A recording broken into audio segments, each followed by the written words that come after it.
Ocho sampo pagyu trashi pa tuche tempe trinle yarngoda pegye drolor zampe ze parche palde lame shabla solwade Oma Guru Vajradara Sumati Munisha Sanekar Utta Vardani Shri Bhadra Varsa Manya Sarva Siddhi Hum Oma Guru Vajradara Sumati Munisha Sanekar Utta Vardani Shri Bhadra Varsa Manya Sarva Siddhi Hum Oma Guru Vajradara Sumati Munisha Sanekar Utta Vardani Sarva Siddhi Hum Oma Guru Vajradara Sumati Munisha Sanekar Utta Vardani Shri Bhadra Varsa Manya Sarva Siddhi Hum Oma Guru Vajradara Sumati Munisha Sanekar Utta Vardani Shri Bhadra Varsa Manya Sarva Siddhi Hum Oma Guru Vajradara Sumati Munisha Sanekar Utta Vardani Shri Bhadra Varsa Manya Sarva Siddhi Hum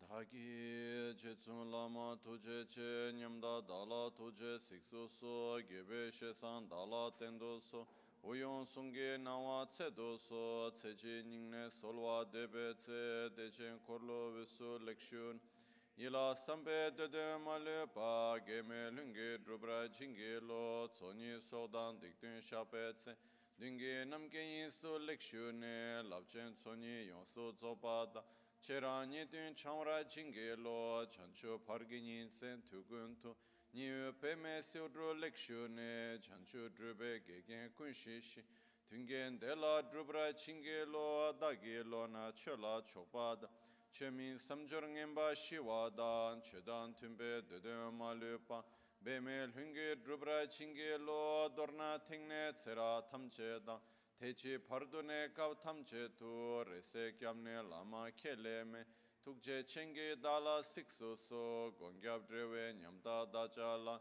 Jetsun Lame Tuje Rab Gongne Kudan Sungi Nawa Drame Tu Nyamsu Nyongwe Kesan Topra Sho Kewa Kuntu Yanda Lama Da Drame Cheki Pela Longche Chin Sadan Lamge Yente Rabzo Dorje Change Kopa Nyur Tob Shoya Pakyuke Kudan Dagi Lu Pakyuke Sundan Dagi Nga Pakyuke Tukdan Dagi Yim Yerme Chiktu Chingi Lo Makyuke Kudan Dagi Lu Makyuke Sungdan Dagi Nga Makyuke Tukdan Dagi Yerme Chiktu Chingi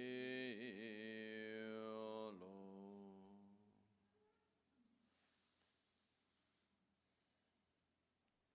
Om Muni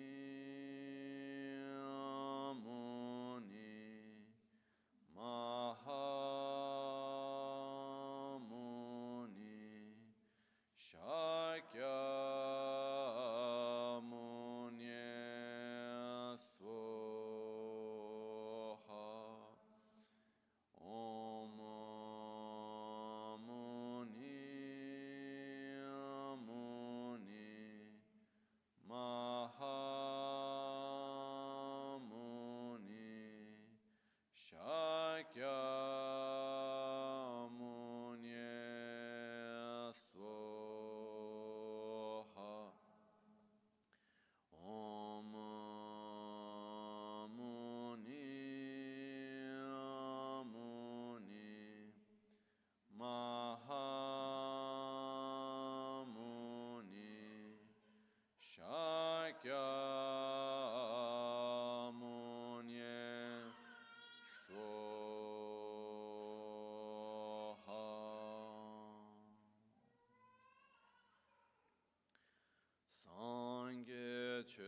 sogi chonam la chancho pardo dani kyapsu chi dagi jinso gibe sonam ki rola pinchira sange drupar sho sange chedan sogi chonam la chancho pardo dani kyapsu dagi chushe gibe sonam ki drola pinchra sange drupar shua sange chedan tsogi chonam la chancho pardo dani kyapsuch dagi chunyen gibe sonam ki drola pinchra sange drupar sho. In the Buddha, Dharma, and Sangha, I take refuge until enlightenment. With the practice of generosity and the other perfections, may I obtain Buddhahood for the benefit of all sentient beings. In the Buddha, Dharma, and Sangha, I take refuge until enlightenment. Through the practice of generosity and the other perfections, may I attain Buddhahood for the benefit of all sentient beings.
Good morning.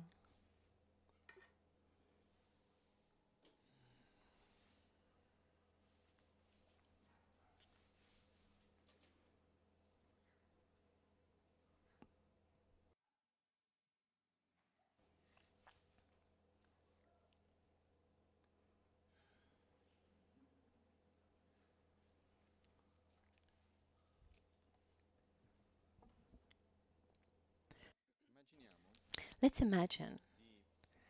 Let's imagine that we have a great opportunity. It's true that every moment is an opportunity, but there are times when conditions come together in such a way that obviously every moment is unique and can't be repeated, but there are others that have certain characteristics, special characteristics, where you're able to to see how worthy they are, if taken advantage of. Otherwise, we can, as we say, we can miss the bus. If that bus arrives, it's better not to miss that bus. And what happens in our life, I'll try to get right to the point here. Each one of us, from our birth, we're born with predispositions in our mind. We're born with characteristics that are connected to our DNA, that come from our parents. We're born with characteristics, traits that come from previous lives that we've brought from life to life. There are traits that come from the culture in which we're raised. And as we grow up, we construct a worldview. This worldview that we construct, a part of it is a part of our own identity, strongly connected to the experiences that we live, the education that we receive. As we grow, we have good and bad experiences. And what happens? Let's imagine that our being is made up of different layers. From birth, we have the nucleus. And in this nucleus, there are our imprints, our deepest predispositions, the so-called very subtle mind. And above, there's the first layer that is developed along this lifetime. This first layer makes some reference to our emotions, a part of our being, our identity that has developed along our lifetime. Many are connected to our genetics, or others are connected to experience since conception, others connected to experiences that we have during our lifetime, and not the information that we receive, but the experience that we live strongly influences our way of living our life. And to simplify it, it's the emotional part. And then there's another layer, is our conceptual level. The understanding, the part of understanding, receiving information, etc. And we start very young with this. We see a child very, very, very young. We see them, we could say, oh, it doesn't look like they're doing much, this newborn or this very young child. But the most active part of a being, are the first 6 months of life. And then we have 3 years, up to 3 years, and then up to 7 years of a human being, and then here we are. But that phase, in my opinion, there's 7, and then other phases in the middle, adolescence, up to 21 years old, when we're still shaping our mind. It's a time, a phase of shaping our mind. But those first childhood phase is very, very important, because in that first part of life, we're learning how to know things. Because when we see something for the first time, and we live a certain situation, and we don't have inner reference points, we ask ourselves, what is that? And we know it. The second time I'm in front of something similar, what do? Am I knowing it? No, I am re-knowing. I'm recognizing it. Okay, I heard that sound before. That's the singing bell. And then I refer to a previous experience, and we do this on an emotional level and on a cognitive level. So I know that thing is like this. It's a little bit of an illusion, but we shape our world like this. And as we go on, we know, we recognize more and more, and we know less. We construct our paradigm, our worldview, our identity. And along this process, certain aspects are beautiful, other aspects are neutral, and others are, excuse the expression, but they're disgusting, they're horrible. There are certain aspects that are healthy, others are neutral, and others that are absolutely unhealthy. Maybe it's nicer to say it like this. So what happens on a coarse level of our mind, a gross level, gradually, little by little, on a cognitive level, on an emotional level. What happens on these two levels, little by little, as they're repeated, that creates imprints and conditions what's at the nucleus on the very subtle level. That nucleus continues constantly. And during our lifetime, even in this moment, it's not possible to experience anything on the surface for which there is not a predisposition at its nucleus. In other words, it's not possible to experience anything on a coarse level for which there is not a correspondence, a corresponding predisposition on a subtle and very subtle level. We're not able. On the other side, what happens on a coarse level influences what is on a very subtle level. Let's imagine as if what's on the surface is a reflection of what is at the nucleus, the essence. But what happens also on the surface actually can transform the nucleus. I don't know if that's clear. So there are certain of our own conditionings, healthy or not, that are quite superficial. They're very correlated to a cultural aspect or a course level trauma. And there are other conditionings, aspects, positive or negative, in other words, healthy or unhealthy, that instead come from deeper imprints that we bring along from life to life. We take along from life to life.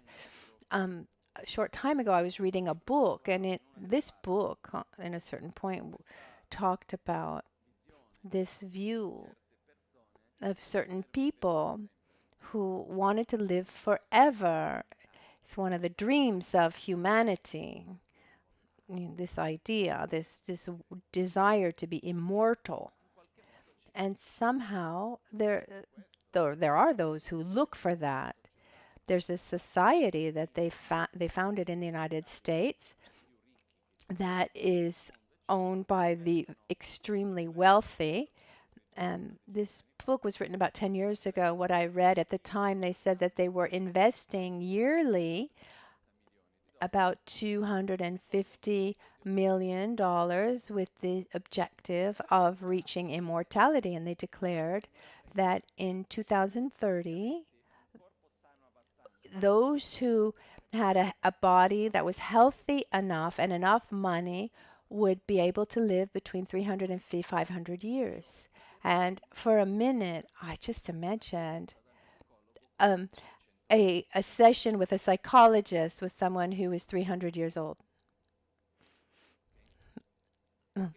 Because what happens is, if I'm living life where I'm able really to face things well, to grow, to resolve traumas, to develop a healthy life on many levels, well, then let it be so. But if I keep repeating the same dynamics and reinforcing them, every once in a while a reset is helpful.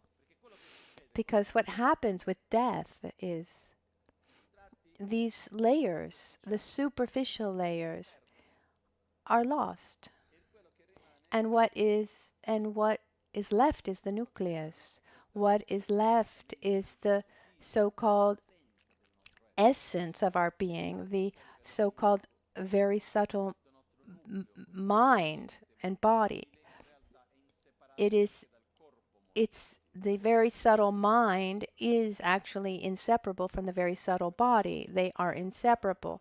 So what goes from one to life, what continues after death, is the very subtle mind, but together with the very subtle body. And then we'll look at this in more detail. So what happens is, when death comes, from my understanding, everything that exists on a superficial level finishes. So, for example, there are certain conditionings that we have that are really connected to our physical body. Our body is used to certain things. There are certain chemical states of the body, and at a certain point of our lifetime, it makes it so that it's difficult to change. But so a reset is can be helpful. Also all of our understanding of concepts. That's all part of our gross mind. So when we die, it's not that the child is born and it knows how to read and write. It's just not like that. There are naturally children who have a greater predisposition for a certain type of knowledge. Those, for example, who study certain things and they go to learn them, it's a more of a recognizing instead of learning from for the first time, like music or cooking or dharma. When there's a strong predisposition, that happens. But on a conceptual level, the things that stay on a conceptual level and they don't go to a deeper experiential level, at death they end. The emotional level, everything on an emotional level at death, that finishes, what continues are the imprints. The imprints of our concepts, of our experiences, of our actions, of our emotions, of our character, of our being. That's what continues from life to life.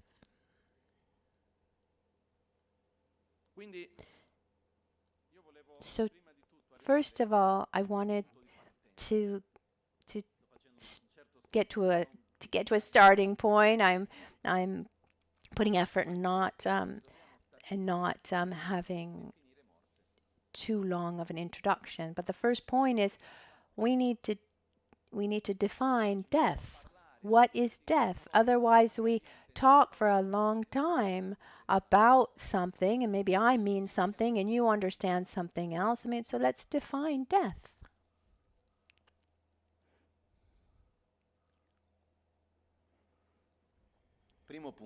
The first point. There's some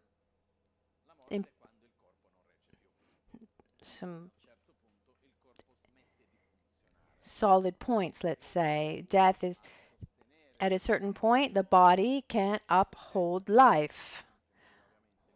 Where maybe the heart stops beating and the brain stops working, all the corporal functions stop working, the blood stops circulating, and that we call death.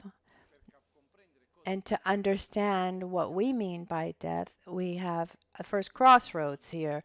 There's one view that says death is the end of everything, because consciousness on all levels is nothing other than a result of chemical processes within the body, within the brain, etc. So when the body and the brain don't work anymore, it just ends there. There's no more. This is one view. Another view says once the body stops, there's a part of the mind that stops. And within the Buddhist mind, when the coarse body and the coarse mind stopped, when the subtle body and the subtle mind stops, but when the very subtle mind and body, I don't use the word soul for very subtle mind because there is a strong Christian connotation linked to the word soul. We use the word very subtle mind. There's a part of the body that continues after death. And this is an important crossroads. Death is the end, or is there a continuity after death? This is the first point that changes completely how we face death. according to how we see things. So when we talk about facing death, there are two important moments to prepare ourselves for death, our own death. There are two moments. We face death before dying. When I see that death is happening and the death process is starting, and when I get that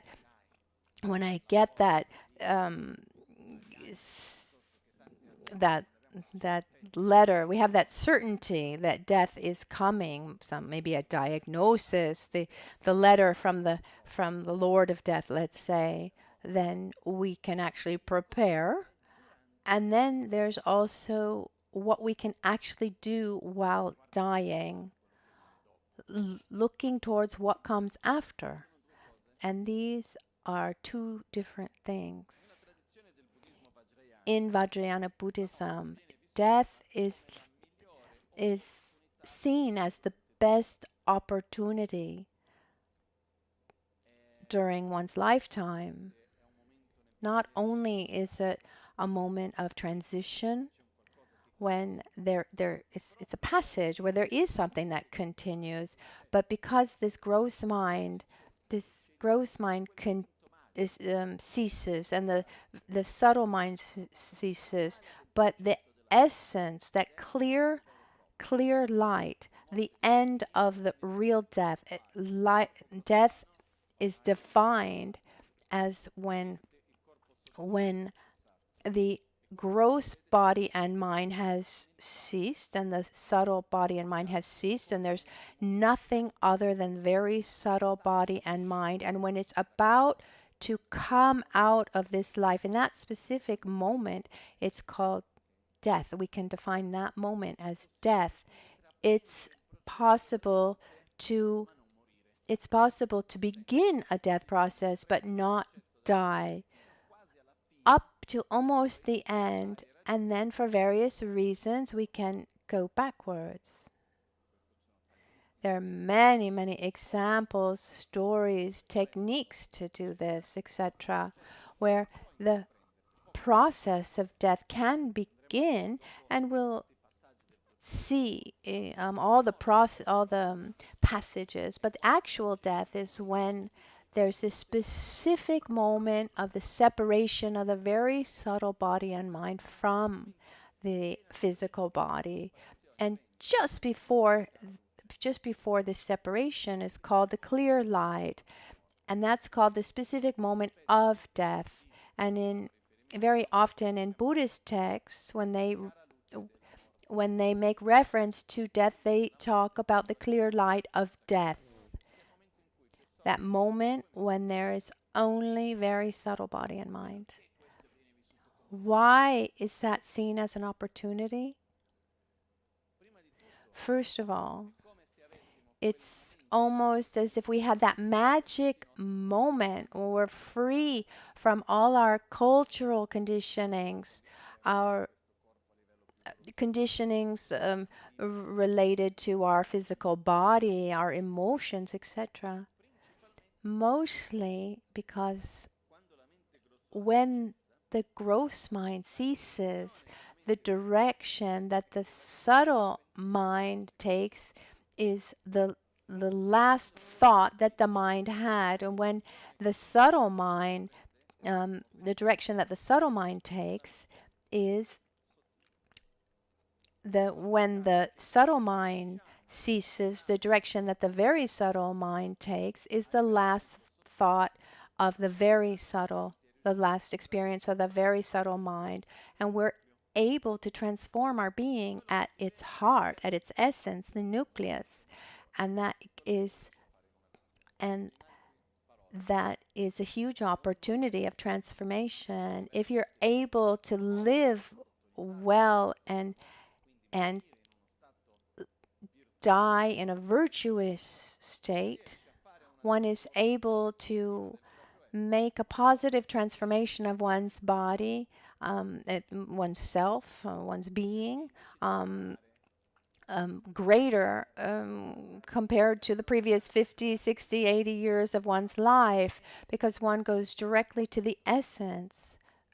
One can transform the essence directly. And so it's said that great practitioners spend their entire life preparing themselves for death because they go right to the essence. And many meditation techniques that we have, the 3 transformations, are nothing other than a preparation to take advantage of that dying process. One spends one's life doing that meditation thousands and thousands of times to then be able to do it well for real. And for this reason, it's said that to first, before you learn this meditation well, before you can prepare yourself well, prepare yourself to simulate a death well, it's important to understand what actually happens during the death process.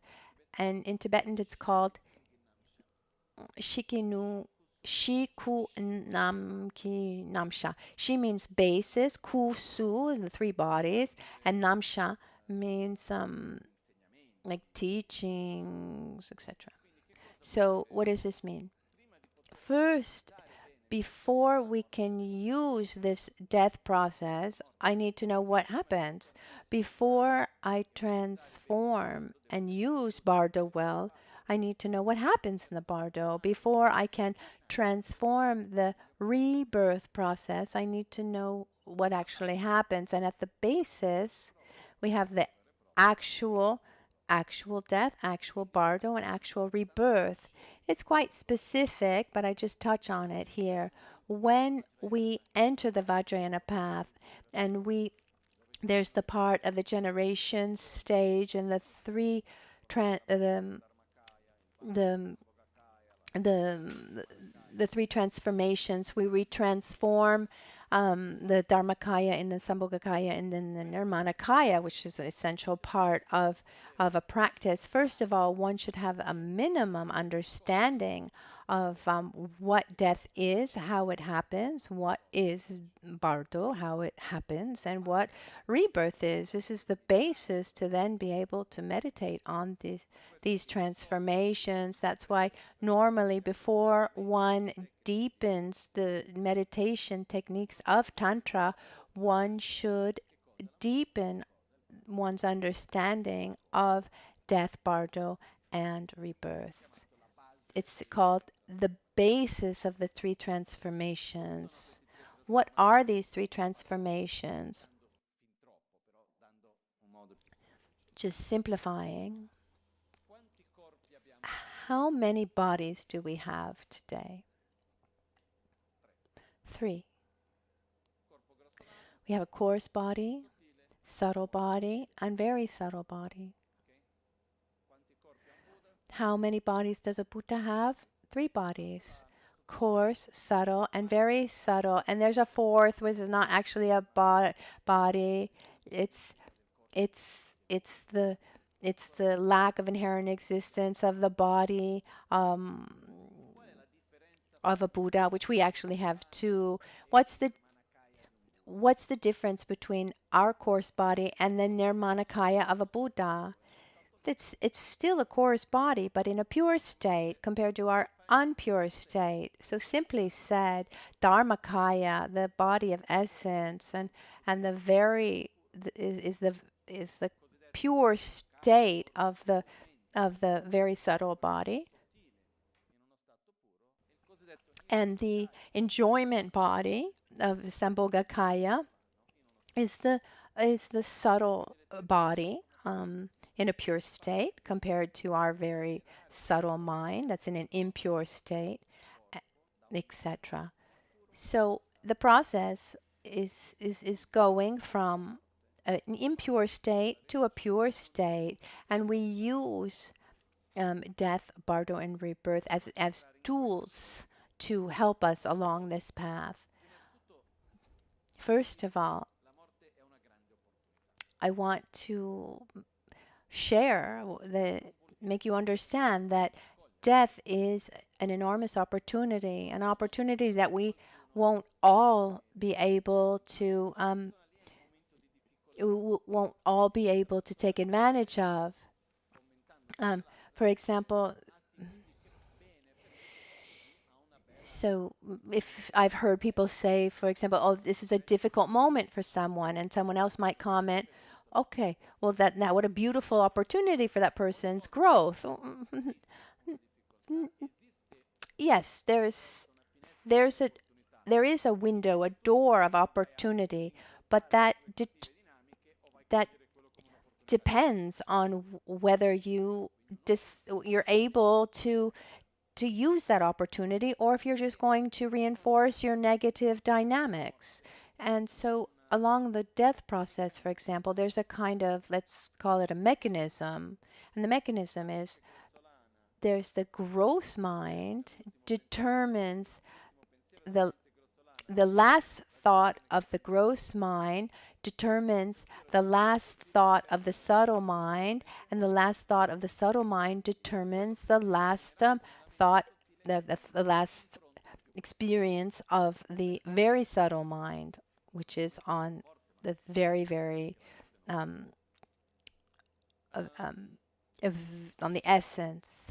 Suicide, for example. This is a heavy topic, but death is an important topic.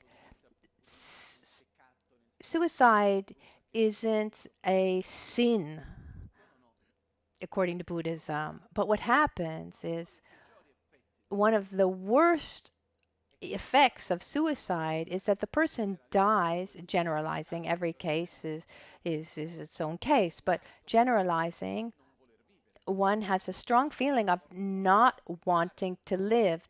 You need a certain strength to take your own life. When you die with that in mind, the gross mind says, I don't want to live. This influences the subtle mind that influences the very subtle mind, and it's said to take away that imprint, one needs at least 500 lifetimes. So one takes one's life for about 500 lifetimes. It's for a long period of time.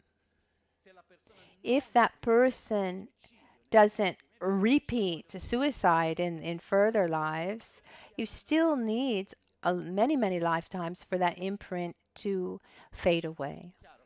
Is that clear? So death, on one side, it is an enormous opportunity, but if we do it badly, then it's incredibly harmful. So what's the most important key during death? It's not the prayer or the meditation we do, or where they touch us, or what mantra is playing. These are all tools that can help a lot, but the most important point at death is our state of consciousness, our emotional state. The emotional state, the time of death, not on a cognitive, gross level, but on a deeper emotional, even deeper level, because that's the state that is going to reinforce and influence the essence on a deeper level. On one side, we have an enormous opportunity. On the other side, it's dangerous. Because if I die badly, it's going to be harmful. It's not a condemnation, but one error that is often done is there's this idea, and I'm talking only about the Buddhist view. I'm not judging other views. We're talking about Buddhist view. When one dies, there is no judgment. There's no there's no court where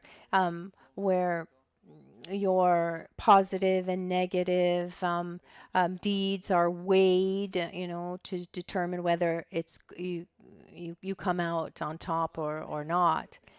On one side is it's good, on the other side bad. Let's imagine during our lifetime, our emotions, our thoughts, our actions, our interactions, as they're repeated, it's almost it's like we're planting seeds on our soil.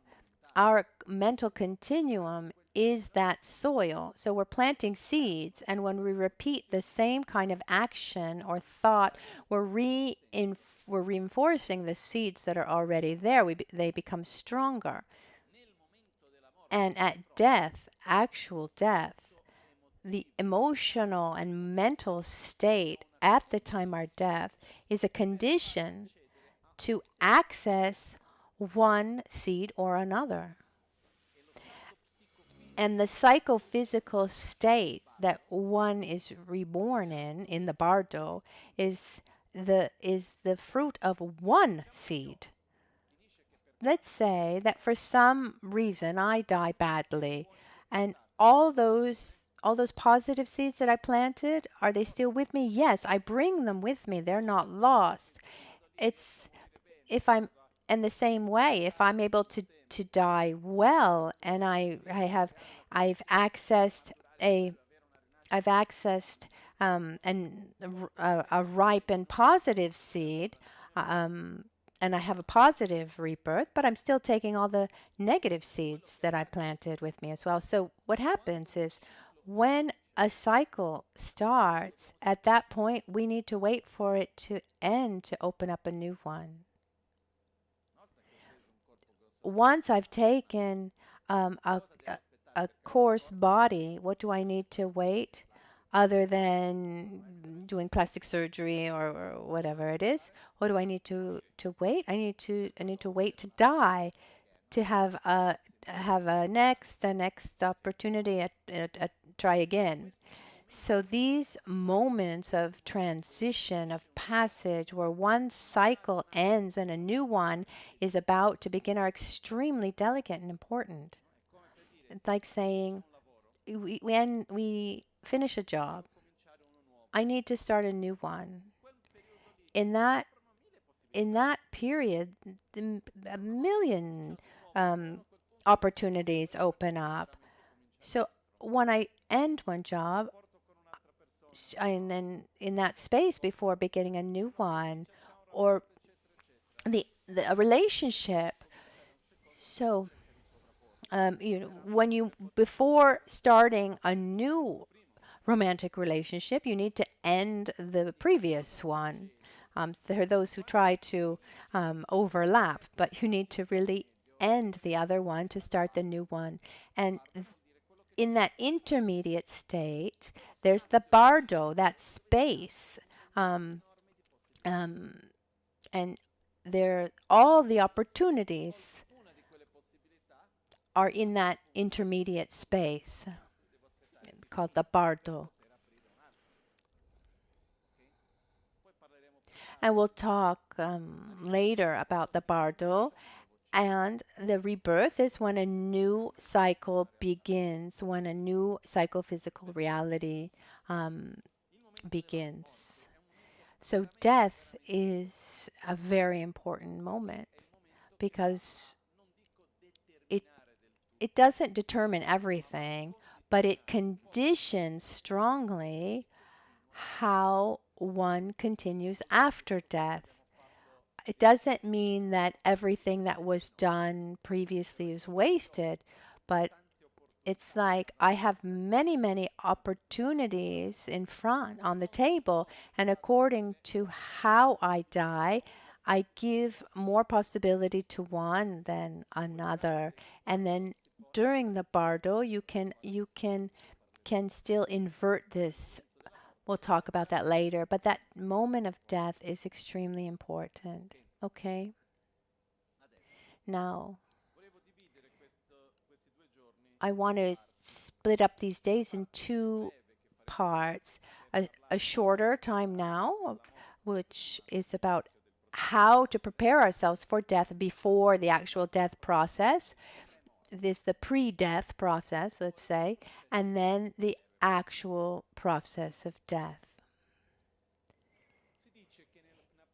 It's said that in a spiritual practitioner, a Dharma practitioner, or a spiritual practitioner, even beyond Buddhism, in front of death, there are 3 levels that one can have: a low level, a middle level, and a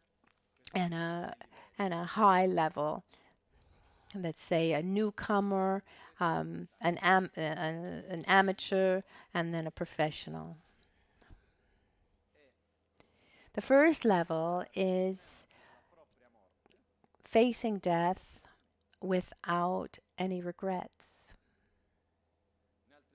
In other words, it means I'm facing my own death and I don't have any conflicts towards the past. I'm at peace with my past, which doesn't mean that I did everything well, but it means that I'm at peace with myself and with others. I'm at peace with my life. And this is already so much. The second level, and then we'll get more into details about this. The second level is getting to one's own death, not only without regrets, being at peace with one's own life, with himself and with others, but also without the fear of dying. This is the second level. And the third level is without regret, without fear, and knowing how to use that moment as a great opportunity for transformation, knowing how to meditate well, apply the so-called 3 transformations. First of all, to prepare ourselves for death. There's the title of my mother's book that you can't improvise death. You can't say, oh, when I die, I will do something. We shouldn't worry about not knowing how to die. That's the problem. Is not knowing how to die. The problem is knowing how to die well. And what happens is, to die well, there's one possibility, and that's knowing how to live well. There's no other alternative. I don't see it. So that first necessary step is that we need to get out of distractions. Remembering Atisha, who says, during the day we're distracted, at night we sleep, and we're constantly distracted, and life goes by quickly. In your daily life, in your agenda, where is it written? Okay, from at this time in my schedule, now prepare for my death. How much time do we take to do that? During the day, we're distracted. At night, we sleep, and life goes by quickly. So, many of us, maybe we've never done it at all, because often we don't even know where to begin. But we live our lives as if we were immortal within our own mortality. That's the first reason why we don't do this. So this fundamental step to prepare ourselves for our own death is living death naturally. There's nothing wrong with dying. It's not a taboo. It's not something that we shouldn't face or talk about. Often you know, when you bring up the topic of death, they knock on wood, or they say, oh, it brings bad luck. Once Lama Ganchen said, death is talking about death, facing one's own death, is like is like going towards someone who wants to slap you. If someone who's threatening you with, threatening you, if you try to run away, you can be sure that the person's going to come and beat you. But if you stay right in front, and you look at that person, it's going to it it'll take longer for that slap to come. So it's said in many ways, when one faces directly and openly one's own death, the tendency is not to get closer to death, but to move away from death. There are many stories of practitioners who prepared themselves well to actually die, and the death just would never come. One happened just a couple generations ago at the monastery of Tashi Lumpo in Tibet, and then they gave him the nickname Gen Shishotampa. Gen is like master, professor. Shishotampa is this is the first of the 80. It's the first part of verse 84 of the Guru Puja, Shishotampa, because he would gather his disciples, and so he gathered his disciples, and he says, soon I'm going to die. And then he would have them recite the Guru Puja very, very, very slowly. And he wanted to die in verse 53, Kyone Lama Kyone Yidam, and he wanted to die in that. He wanted to die the moment of the absorption of the Guru. And he would really try, and then they would get to the Lamrim part of verse 84. So, okay, now you can recite quickly. It's not going to happen. And they said, let's try again tomorrow. So they named him Shishotampa, again Shishotampa. There was another practitioner who lived in the United States. At a certain point, he decided to leave and leave everything and to go and die. He gifted everything, and he wanted to die in the mountains of Tibet. After a few months, he wasn't able to die, and he went back, and he didn't have anything else. He didn't have a house. He didn't have anything. It was a little bit chaotic, but there are many, many stories of practitioners without fear who are ready to die. It's almost like they've taken a step backwards. They've gone away from the time of death. I'm saying this because it's clear that it doesn't call death, and to not to be afraid of talking about death. It's important for us to begin this process. It's not immediate. To familiarize ourselves with our own death, to feel, not just in our heads, but in our hearts, that we are going to die. And there are different techniques to do this. Some can be useful. For example, techniques where you can visualize a kind of guided meditation of your own death or an accident. You can imagine that. I'm not really attracted to this kind of technique. For me, it's more about observing oneself, the process of being honest with oneself. Be courageous enough to be honest with oneself. And you need to repeat it again and again. So we can do this process by asking ourselves 4 questions. The first question is,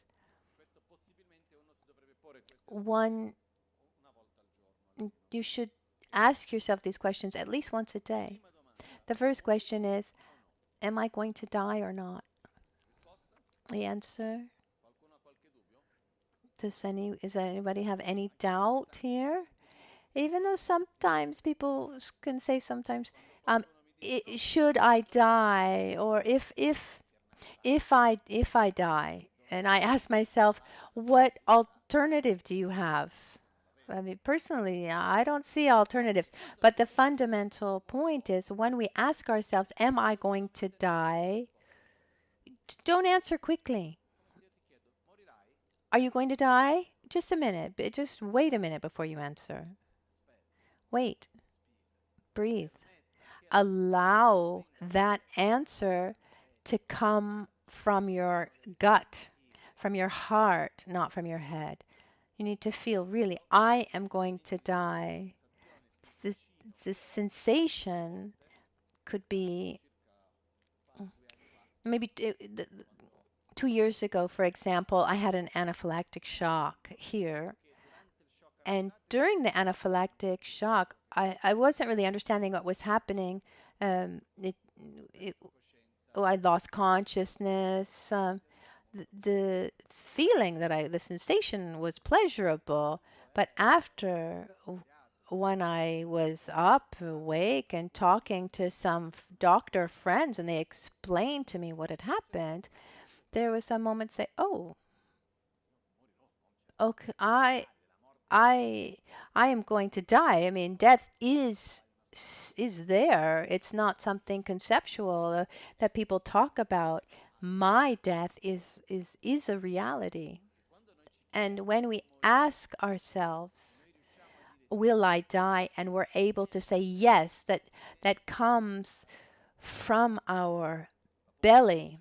Pabonka Rinpoche, for example, described that when one realizes the certainty of one's own death, mortality, together with that second question, the second question we ask ourselves is together with the uncertainty of and the certainty of the uncertainty of the moment of death. When you're able to say yes, then we should get goosebumps and our stomach should close up. A little bit similar, like, for example, if you're driving and you almost have an accident, there's that rush of adrenaline. There's something that really moves. We feel it in our body and not in our head. So, personally, I believe that for someone to be mature, one needs to have at least one non-conceptual experience of one's own death. It's something that is very helpful, very positive, but we can't force ourselves. Okay, now we're having a course on death, and so we need to force this experience so so that we have this real fear of death. I don't know. We hold ourselves underwater for no. I mean, maybe it would work, but that's not a good idea. On the other side, though, what we can do is reflect, repeat with a certain constancy. And that first question is, am I going to die? I repeat, don't be in a hurry to answer the question. Little by little, take a deep breath until you're able to say yes, really, yes. And when you're able to say, yes, I will die, that comes from deep within. It's it's shocking. It's not, it's not like, okay, I answered the first question, what's the next? No, there's that. When you're able to answer from deep within, we feel it. The second question, given that I am going to die, the question is when? Our tendency, when we ask ourselves, when will I die? The answer is quite simple. In your opinion, when will we die? We don't know. So the answer is, I don't know. But even here, we shouldn't answer right away. Take time. So that I don't know doesn't come from your head, but it comes from within, so that you feel it. And it's no joke. It needs to be an I don't know that includes today before lunch. Because normally when we say, yes, I will die, I don't know when, does this I don't know include today? Theoretically, yes. But practically, often, no.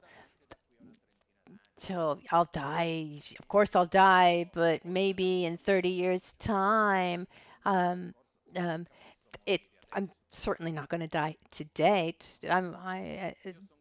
This course lasts 2 days.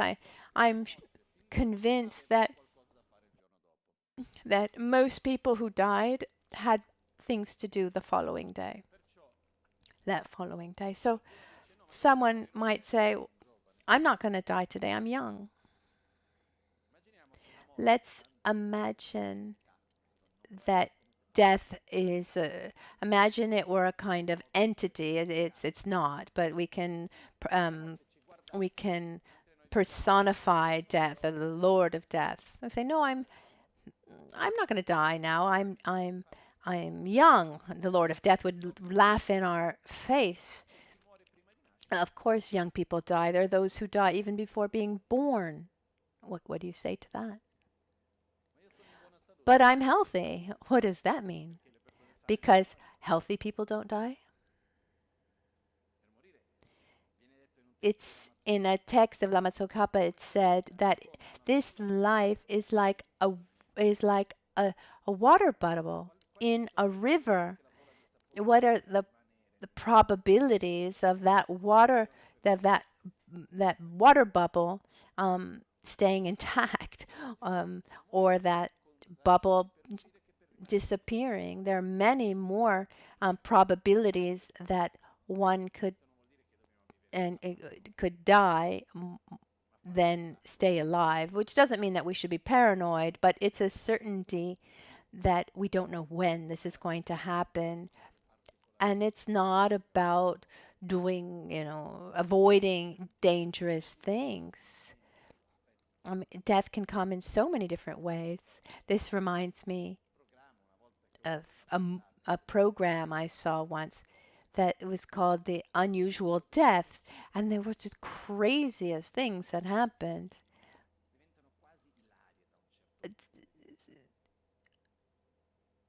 Such a random one. There was this one man who was very healthy and strong, and he went out at night to see something outside. It was slippery. It was ice, and he slipped and he fell down, face down, and fell he fell into the dog's bowl of water, with not a lot of water, but just enough that covered his nostrils and his mouth. He died. He drowned. And I have many experience of people very close to me that lost their lives without any kind of warning. And I'm not trying to scare you, but we need to take away this idea that being young, being healthy, being good, being a friend of the friend of the Lama, none of these things mean anything. I'm rich. It means nothing. There's nothing that we can say to the Lord of Death to say that I have, the some kind of protected status. So when we ask ourselves, when are we going to die? Take your time, take a deep breath, and think about it. And that yes needs to include today. The third question we can ask ourselves is, what would it be like for me today if today's my day to die? try to imagine really what it would be like to die today. What do I take with me?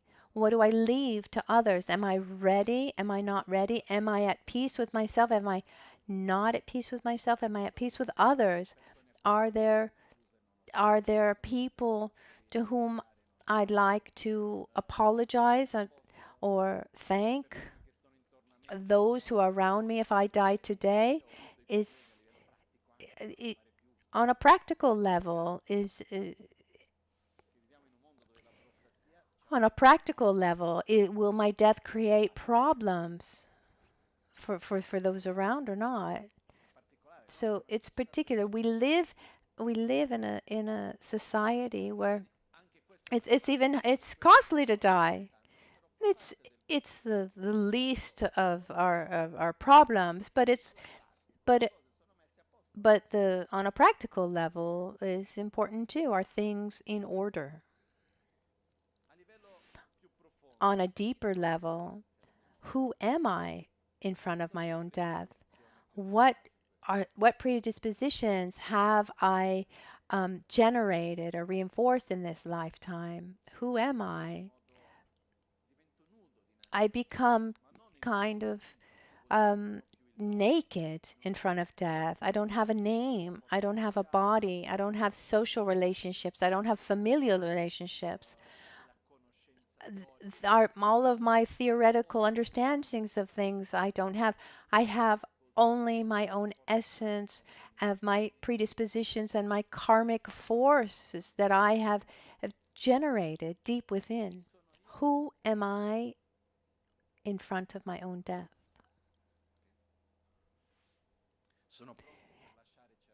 Am I ready to leave certain things?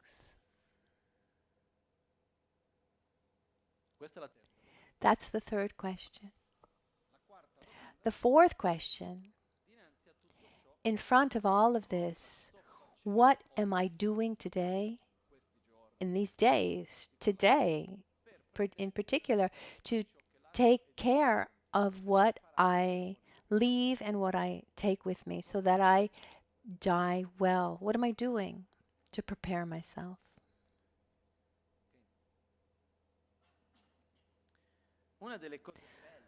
One of the positive things of this process is the actual awareness of one's death.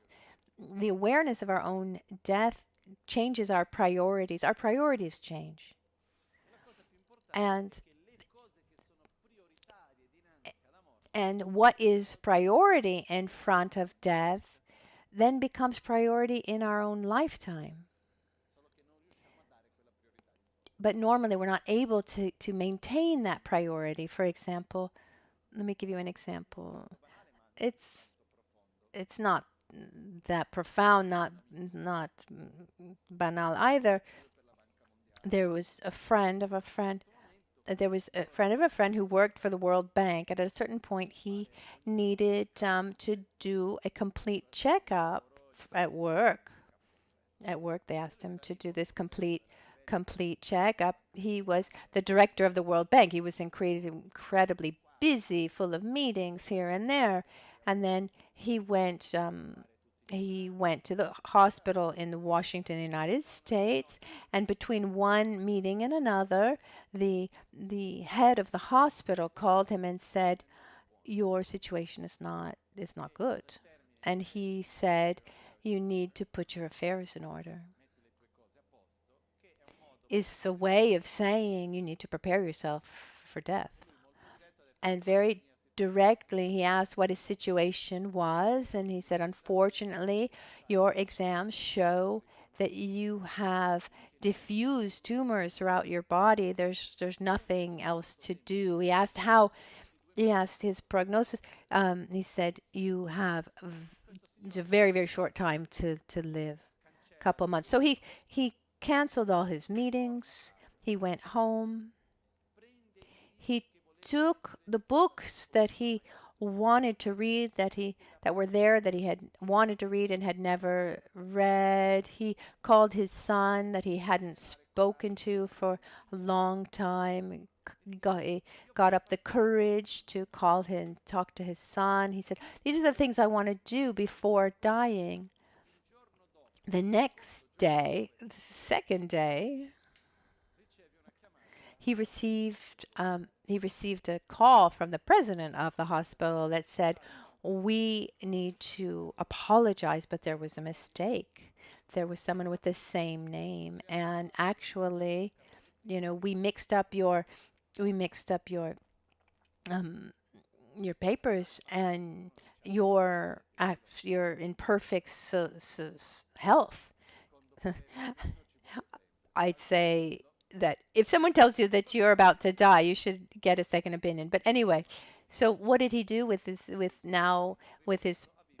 exams of perfect health? He went back to work. He closed the books, and he didn't call his son. He didn't take advantage of that that didn't take advantage of that opportunity that was given to him. When we're able really to face death as something real, so many things that are normally so important to us just lose worth, lose meaning, like accumulating material things, for example. There's a passage in a Buddhist text that says, during our lifetime, we accumulate, and you work so hard to accumulate things, and you create a lot of negativities, but to get those material things, jealousy and all this negative karma, because you're accumulating also resentment and tension and fear and anger. You're accumulating a lot of negativity to get material things, and then one day you're going to die.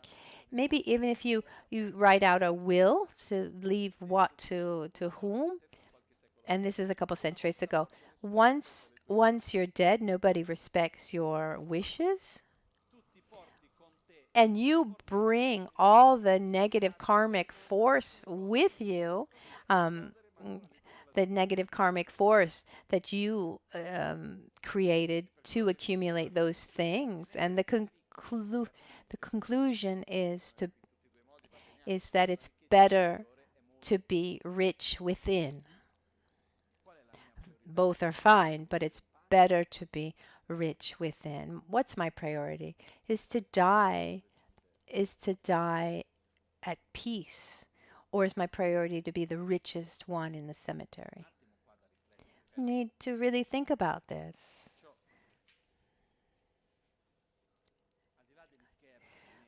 So jokes aside, I mean, they're not jokes, but let's reflect deeply on our own immortality. I ask you to ask yourself these 4 questions.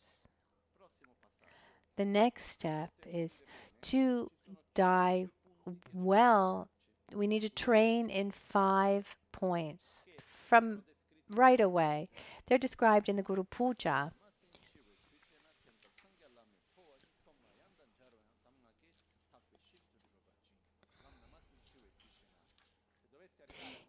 If I were to reach death and I don't have the ability to really transform death into the Dharmakaya, for example, if I get to death without having realized the essential points, through the power of the consciousness and the 5 forces, the Mahayana consciousness, the Mahayana, may I have a good rebirth. So we can call that like an insurance for a good life. It's verse 112. Should we not have completed the points of the path at the time of death, we seek your blessing so that we may be led to a pure land. either the instructions of applying the 5 forces or by the forceful means of enlightenment, the Guru's transference of mind. So imagine that if you follow these 5 points, you're sure to have a good rebirth. I mean, imagine if you could have a real contract. I'm sure we would all do it. But this insurance, this real insurance exists, but it's not something that we can buy. So, I mean, you can have this insurance policy by changing your behavior. These 5 points are beautiful because these 5 powers, on a practical level, they establish what we should do to prepare ourselves for death, and they're the basis for knowing the process of death, etc. So before this is these 5 powers is how to prepare ourselves before the actual time of death. The first one is the power of the white seeds, the power of virtue. The power of virtue, just in just a few words, makes reference to a healthy relationship to material things. It means I relate to material things, all those things that I can possess, I relate to them as a means and not as an end. There's nothing wrong in having millions, as long as they're a means of something good and not an end in and of itself. It's not that material things in and of themselves are good or bad, but if we live them as an end, then we stay trapped therein. Material things should be seen as a means and not as an end, because at the time of death, what can we take with us? We can't take anything material with us. The only way you could technically take something with you is lamas. The lamas, all I jokingly, the lamas say that you can't take anything with you, but then they organize themselves so that they can be correctly recognized. So if I'm able to just set aside something and keep it for my future self, I think that would be a great business where it would, put in all, we write it all well, all the disclaimers, etc. But we set out a contract that, I've had this doubt. Maybe that we set a couple million aside for our future life. But people have asked me this actually in the past, if it were possible. It was someone who was very, very wealthy. And he asked me if I set up a trust fund and I put 200 million aside and I name someone who needs to find my reincarnation, and then with that reincarnation, that person all takes a percentage. I say I wouldn't trust that, but given that I can't take the money with me, why not? I don't want to give anybody any strange ideas, but the point is, at the time of death, we can't take anything with us. So on one side, material things don't have any worth. And we need to see that material things are, and they have a function. There's some interesting things that you can do to realize this, because the attachment to material things can block a positive death. I'm sorry to say this, but on a deeper level, this means also people, not just things. But when I relate to people using this idea of mine, and I live a relationship with that person where that is the my this or my that, and at the same time, it's not a means, but is an end in and of itself. It has the same effect. So even so, my husband, my child, my mother, whatever the relationship is, regardless of how important that relationship is, and the and the relationships that we construct in a lifetime, those continue, not just with people but also with places. But that specific type of relationship doesn't. It's not that the son remains always son, the mother always mother. So we need to transcend this too and see that these relationships are means to interact. The means that the relationships that we have with other people, what happens is roles develop, these interactions, exchanges, and it's what's important is it's not the amount of time that we're with that person or if it's pleasurable or not, but in that does that interaction with that person help us transform positively? Who do I become? How do I shape myself? How do I transform through this relationship? Also, human relationships are means, and I don't I don't mean to sound utilitarian. Oh, you're not just a me, you're just a means to me. It seems quite selfish, seen like that.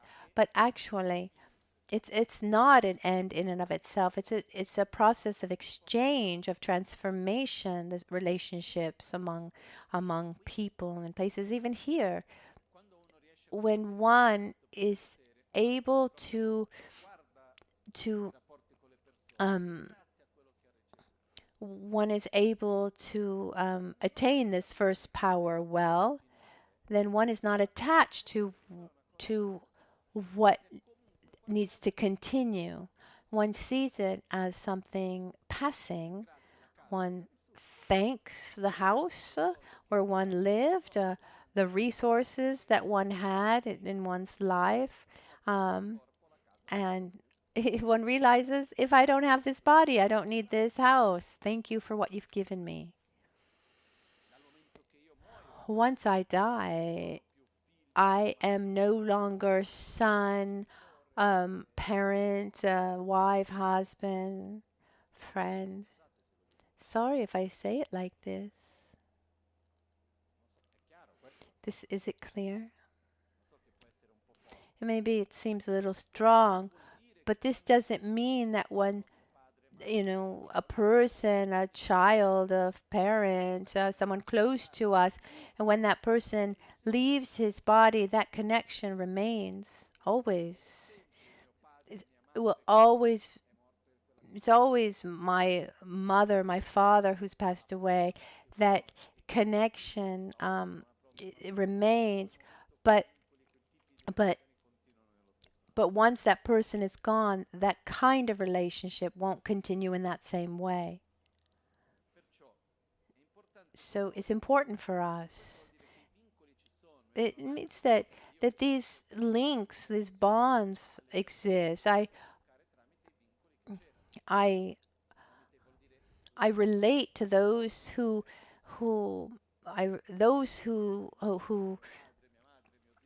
those who passed away. I continue to relate to them through that relationship that was. I still think of my uncle who was my grandmother, my friend, etc. But in the next life, I mean, once a person is dead, the relationships will change. At the same time, the material things that we have, that once we die, they're not my things anymore. And here we start with material things as much easier, and then little by little from material things we go towards people, not just people but whatever being it is. So simple exercise, easy exercise, even fun exercise. Go home, open up a closet, look at the things, take something, and you ask that thing, are you serving me or am I serving you? What function do you have for me? And when we see that there's something that is not, that when we see that there's something whose only function is being possessed by us, that has no other function, or it's not even something that stimulates a special memory, I can give it away, I can sell it, I can throw it away, or I can find a function for it.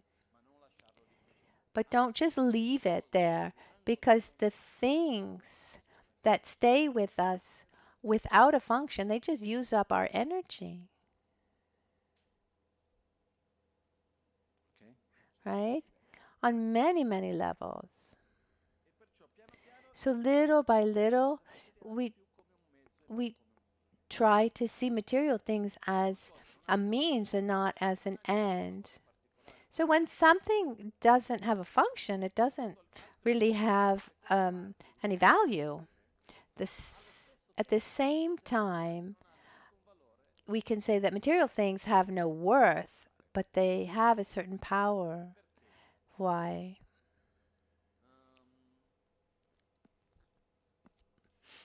Let's say that this singing bowl, let me give you another example. This glass. Let's say that this glass, I bought it. It's my glass. I took very well care of this glass. It's my glass. Once I die, I can't take the glass with me. What do? I leave the glass with someone else.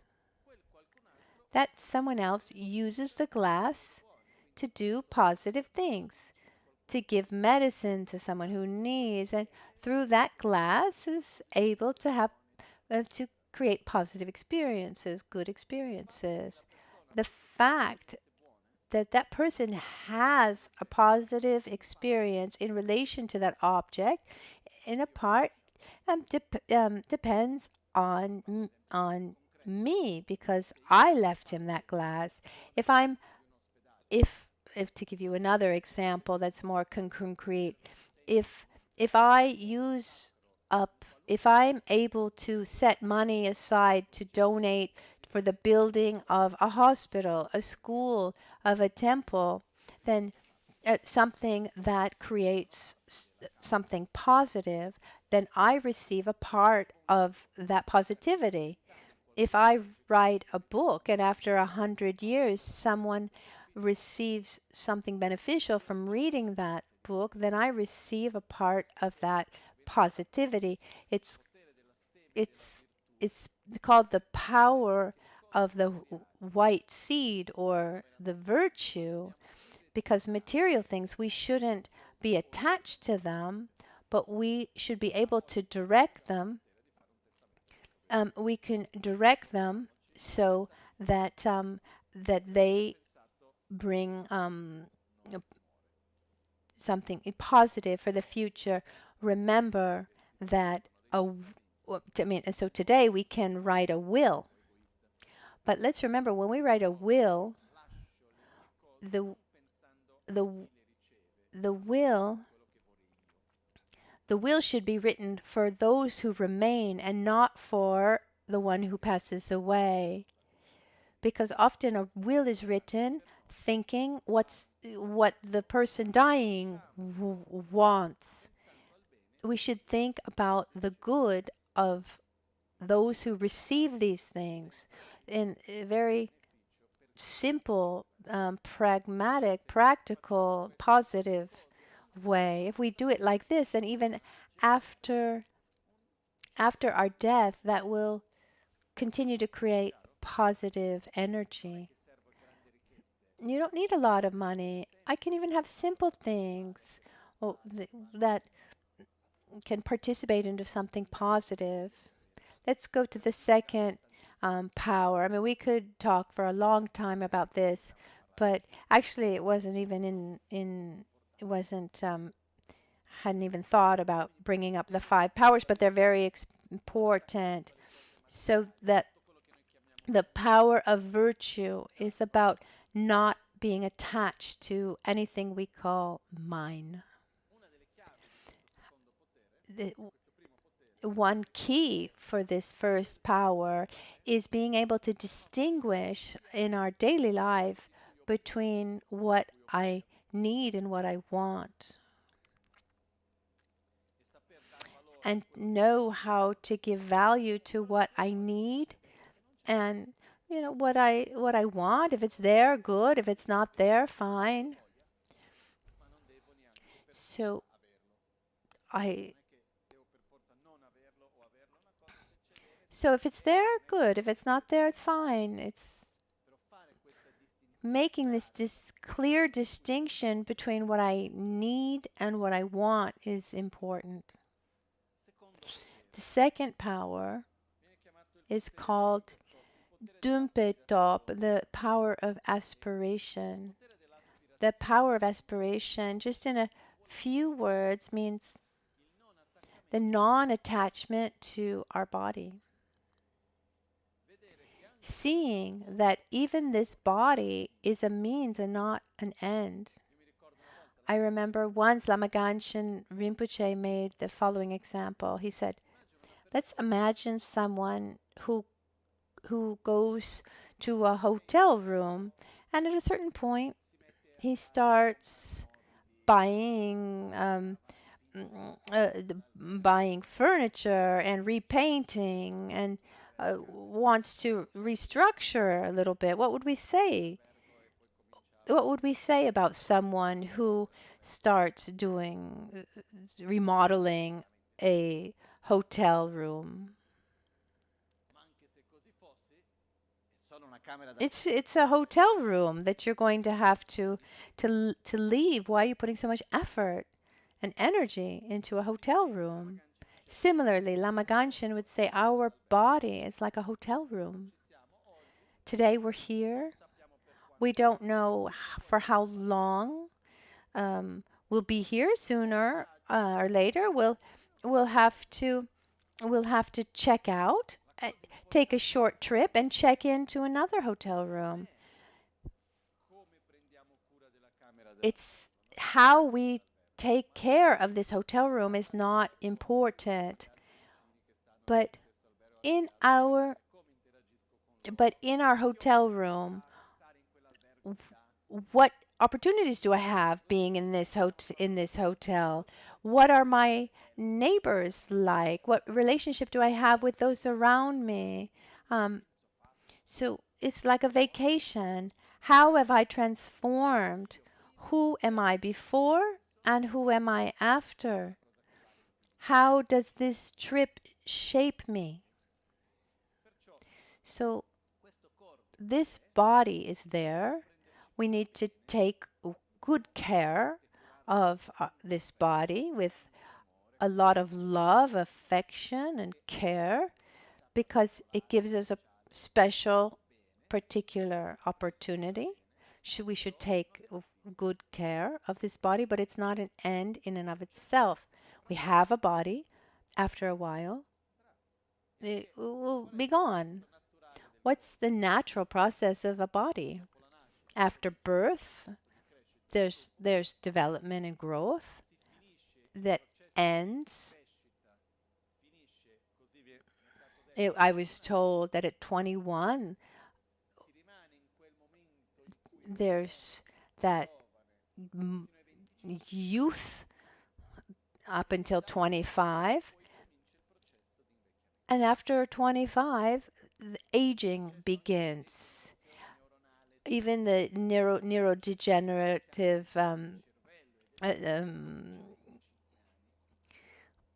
the aging of the body and of the brain, of the neurons, begins at 25. I think for many of us it started a long time ago. But it's interesting. If I observe my memory, for example, is it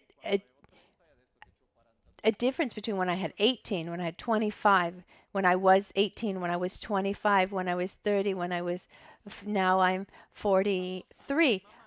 But the point is, as we get older, the nature of the body is it's natural that the body little by little loses its forces, and on the other side, we need to keep, and we need to pay the bills for how we treated this body. If I lived for 30 years eating badly, at a certain point, I have to pay that bill. Or if I lived under high stress for a long time, or if I never rest. So this process of aging is not necessarily a negative process, but normally we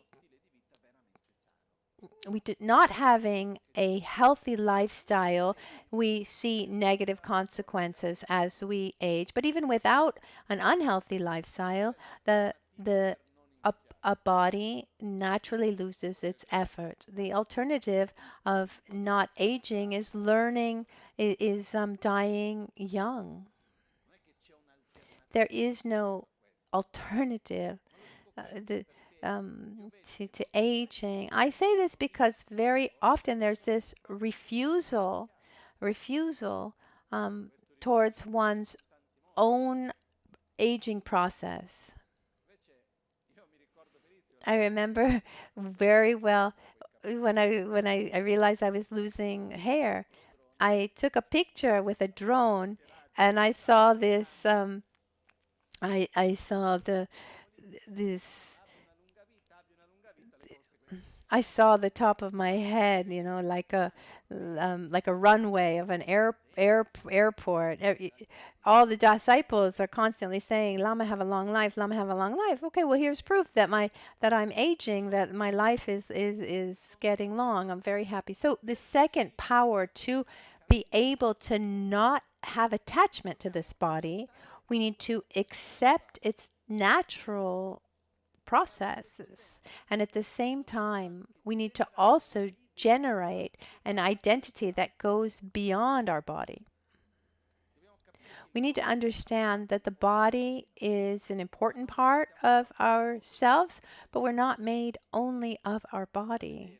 Just look at our body of today. Is it the same as when we were children? No. It's the same body that when I was 10 years old? No. And not even our mind is the same. But there's something that continues. There's something that continues from childhood to today.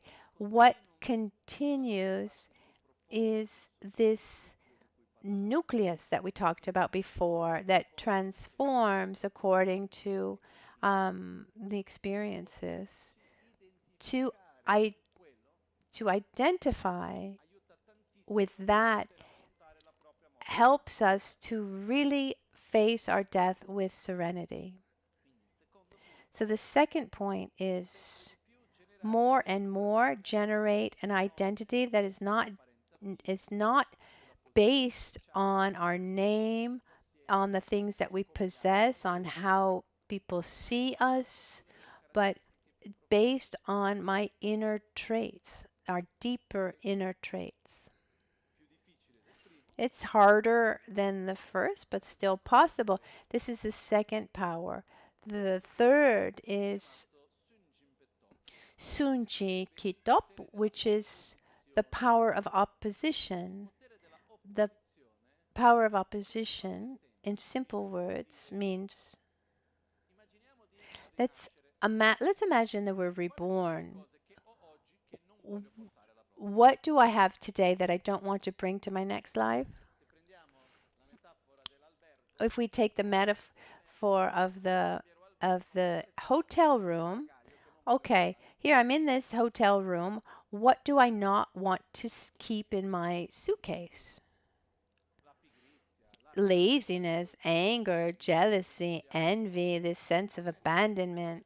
What are the things that I have with me, that I have within that inner luggage, that I don't want to take with me to the along to the next hotel, to the next trip? I don't want to be reborn like this. Many years ago, I said with a lot of determination, I said, I don't want to be reborn lazy. And so I worked hard, and I still do, to make sure that I won't be reborn lazy. The only way to assure that you won't be reborn lazy is by um, by living and dying not lazy. We Because we pack our bags before we die. Um, we pack our bags before we die, and we only open up our luggage in our next rebirth. So if we pack something stinky, we're gonna have it in the next life. And if we're missing something, we're not going to find it. And if we don't have it in our suitcase, we're not going to find it in the suitcase when we're reborn. Now is an opportunity. So, power of opposition says, I oppose with determination to all those characteristics of mine that I don't want to bring with me to the next life. How can I oppose them? The first level is awareness. Recognize what I don't want to take with me. Recognize that when these traits and when these conditionings manifest. The second level, when I see that they do manifest, I try not to follow them. So I see that laziness, for example, is appearing.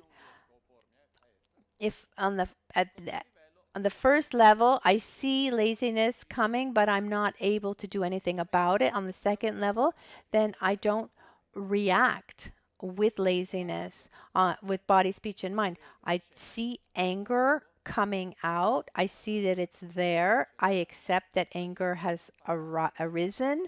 But then if I'm not able to react with anger, with body, speech, or even mentally entering into some kind of mental dialogue with anger, then I diminish that. On the third level, the third level is just giving continuity to the second. I don't follow that conditioning until it completely passes.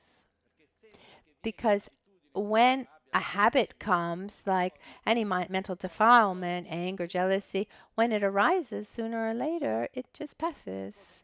What's important is being able to not identify ourselves with that wave as it's coming, so that we don't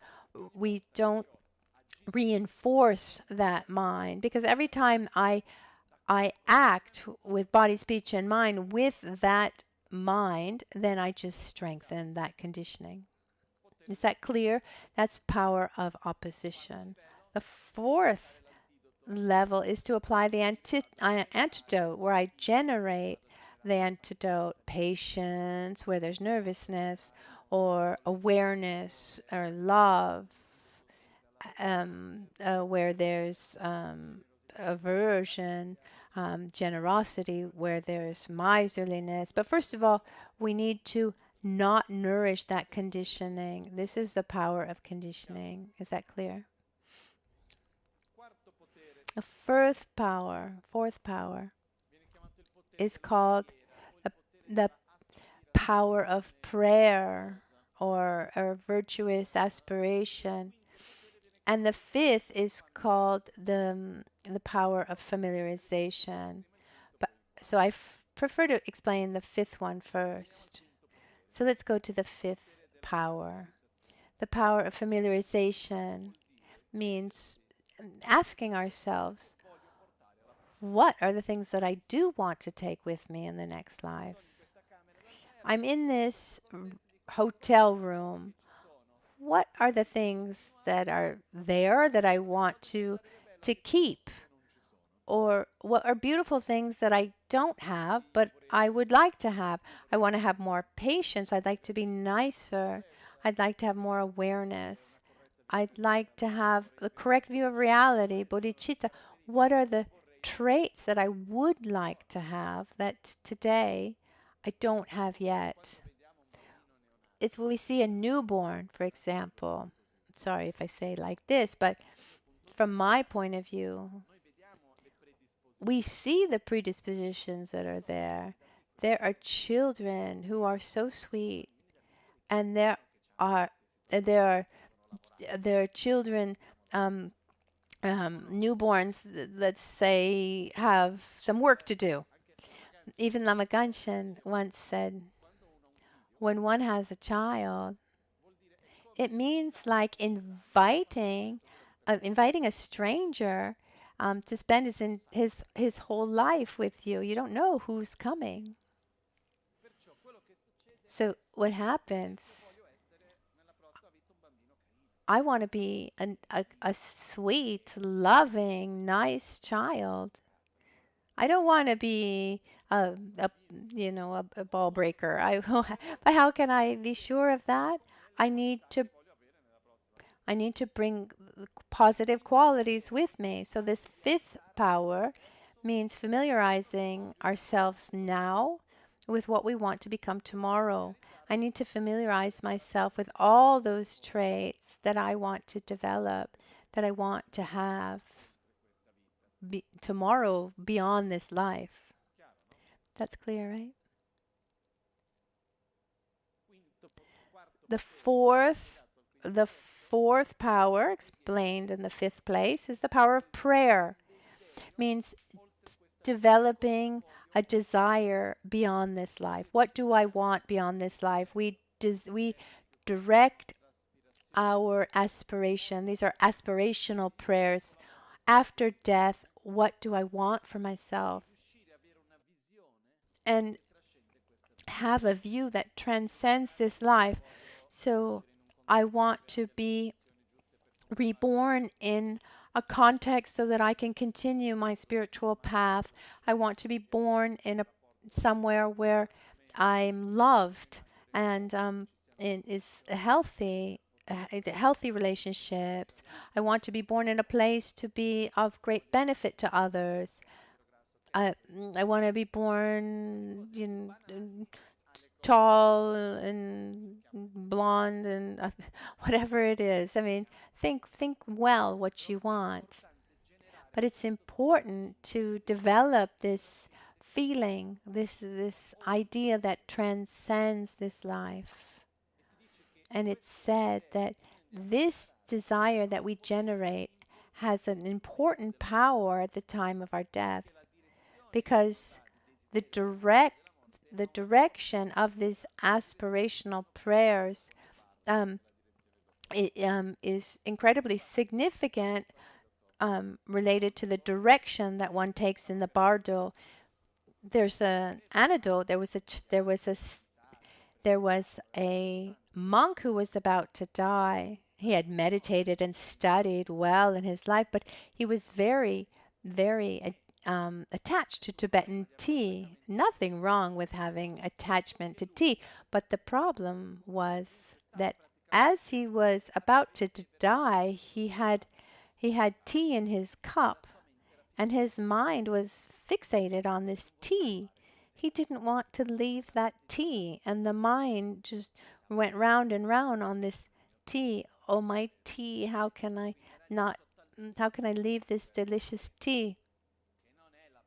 Which is not, it's not the worst of mental states, but he who has prepared himself his entire life, he's going to die with thoughts of tea.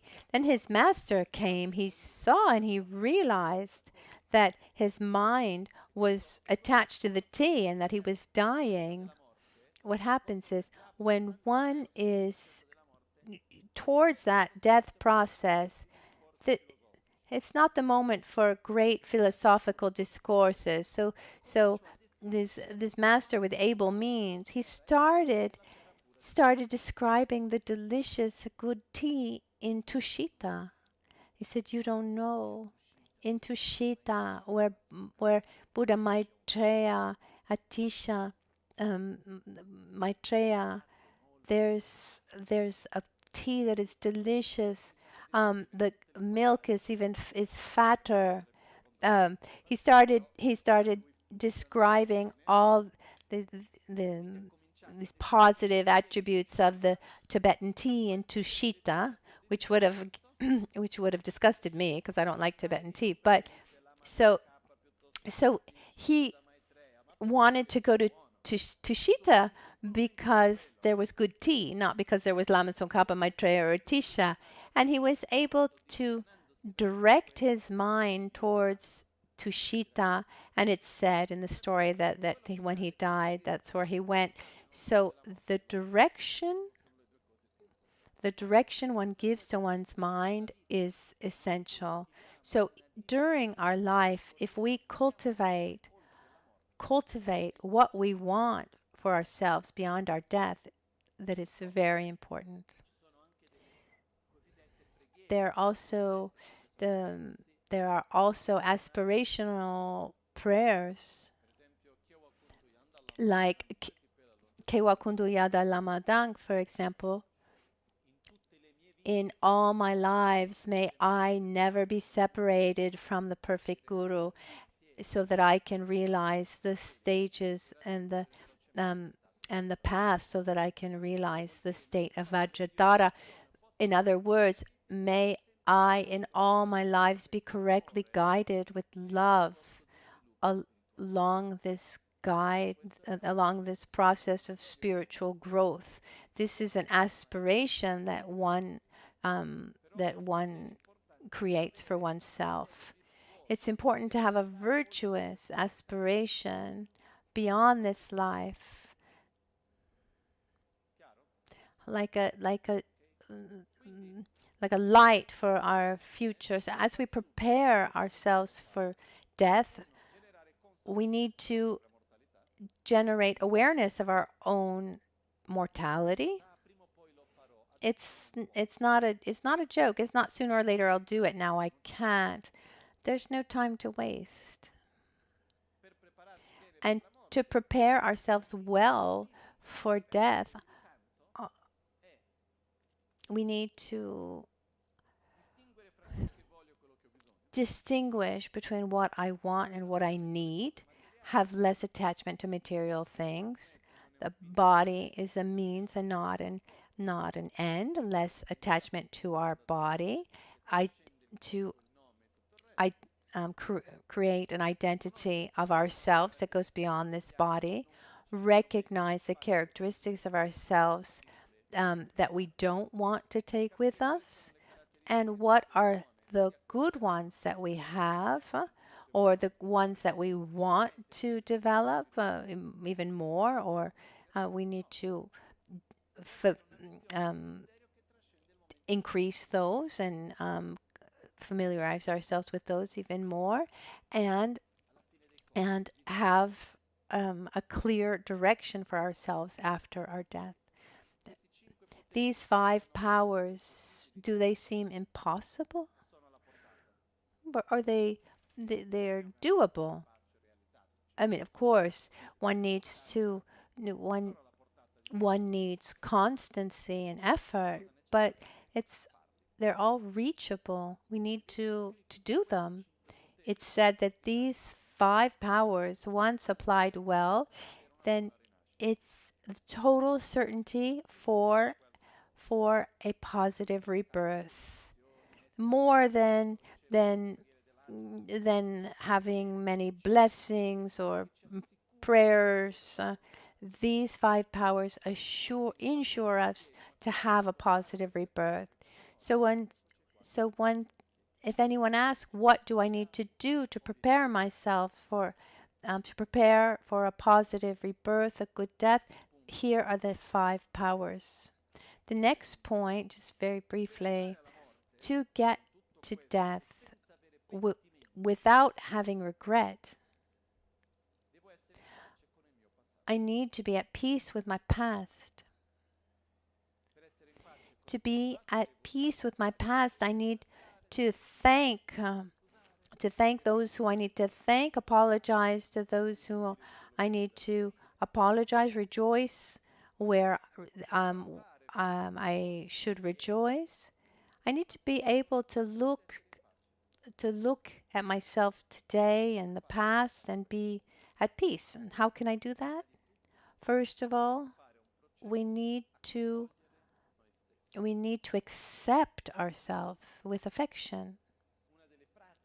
One practice that's done is the practice of Vajrasattva.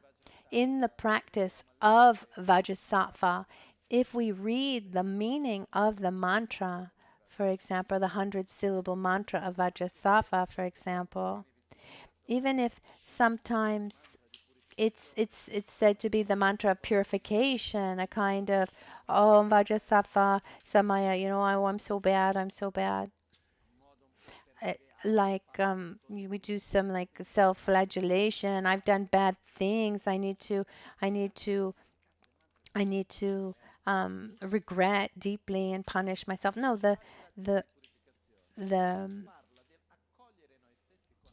this mantra really talks about accepting ourselves. We recognize our own nature. I accept myself with love, and I direct myself towards the better version of myself that I want to be. So there's an important job here there's a job of acceptation, of love, of affection for ourselves. And one way, if we ask ourselves if we've ever done anything stupid, has it happened in the past once or twice? Have you ever said something that maybe wasn't kind? I realize, for example, I did things with the best of intentions, but in my ignorance, I did more harm than good. I understood that the good intentions are important, but that's not enough. We need also to know others, know the conditions. Using a very extreme metaphor, for example, if someone is extremely hungry, who hasn't eaten for a long time, if I go there and I give him food, a lot of food, is it good for him or bad? It's bad, even though my intention is positive. So when we do stupid things, they're done from, based on our ignorance, on our jealousy, or if we, or whatever it is, if we observe a little bit, these stupid things,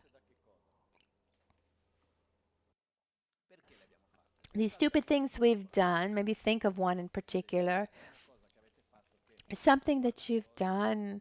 You look at it back and go, oh, why did I do that? Why did you do it? Just think of one. You don't need many. Just think of one. Doesn't have to be anything severe. I mean, maybe it may be an interaction or a choice or even something you thought or something you said, and put that self of the past who did that stupid thing. And as you're looking and you ask yourself, why did I do that?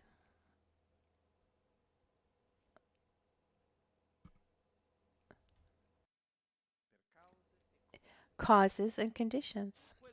In that moment, could you have done differently? Yes, but not really. So I did that, conditioned by my previous experiences, the context in which I found myself, from what happened just before. So many things. That was this this this constant flow. If I were in that identical, that same situation, with the same mentality, with the same emotions, with the same predispositions, the exact same context, what's the probability that I would do it differently? Like next to none. Maybe a little bit different, because others I'm different, and we're always thinking, should I do like this or should I do that? But we're influenced by an infinite number of things. So there's this. So we need to accept. Yes, I did that stupid thing, but I was guided by my ignorance, by my anger. I accept. I don't set myself in opposition against myself, but at the same time, I direct myself towards what I want. And we say, I've learned, I don't want to repeat that action. So, in accepting ourselves with love, in not being in opposition, but at the same time taking responsibility for that present moment and directing ourselves for the future, this helps us be at peace with our past. The same exercise should be done also towards others, because often one isn't, it wasn't, at, very often one isn't at peace with one's past because there's resentment towards another. When you're able to accept a past action done by someone else, realizing that that person was guided by his own ignorance, his own mental defilements, that brings a greater sense of peace to us. So it's important for us to take up this process of being at peace. The mantra Vajrasattva also has this function. As one recites it, ideally 21 times a day, one looks back at what's happened, recognizes the things that didn't go well, one accepts with love and acceptation, what was done, but directs one in a more positive, pure way. The only way to get to death, being at peace with oneself and with others, being at peace with one's own past, is generating this sense of peace in our everyday life. Every day. I don't know if it's ever happened that you've seen someone. It's ever happened that there's someone who's about to die, and you say, "Oh, I need to go and see that person before they die because I need to thank him or apologize." You don't need to wait that long. I remember once there was a lady in Brazil, Dona Filhinha. I loved her very much. Once I went to see her. I knew her when she was very small. I went to see her to say hello, and she was quite old. And one of her children was there, who was the child was about 60 years old, and joking around, she said, "You see our mother, so sweet, but she was very hard on us. Every time that they were 6 brothers and sisters, every time that we fought among us, she would call those who were fighting and say, 'Okay, you will fight, but don't leave each other until you have made peace, because there's nothing worse than losing a brother and sister if you have fought, and you don't know when that's going to happen.'" And this really saved us. Just that thought of never procrastinating, apologizing, or should never put off making peace. Sometimes it doesn't even mean it sometimes doesn't even mean receiving the apology from the other. One apologizes to be at peace with himself. It's not about receiving the apology. We're talking about being at peace ourselves with the action or with the negative thing. So it's important to face this seriously and not procrastinate, not put off these things. Okay. It's hard, isn't it? But it's much harder to reach the end of one's life, to be dying and not have resolved these things, because the the the longer we go in our life, it's if we're not able to resolve these things along our life, it's like the mountain just gets higher and higher, and one lives with that weight and dies with that weight, thinking that it's not even possible anymore to resolve it, and that is transformed into a negative conditioning that one takes to the next life. So we do what's possible. This is work that one should do daily. Gradually, we become at peace with our present and our past. And I just take advantage to say that sometimes there's the feeling of malaise, of non-peace that's connected to our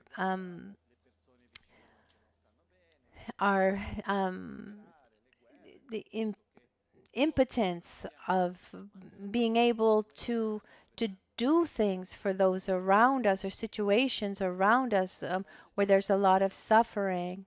So sometimes we can even have a deep sense of guilt.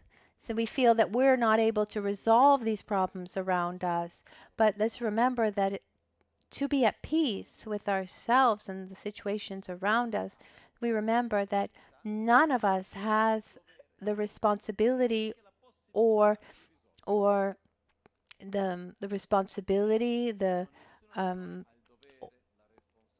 or even the possibility to resolve someone else's problem or all of society's problems, but we have the responsibility of being part of the solution, to interact in the best of our ability in a positive way.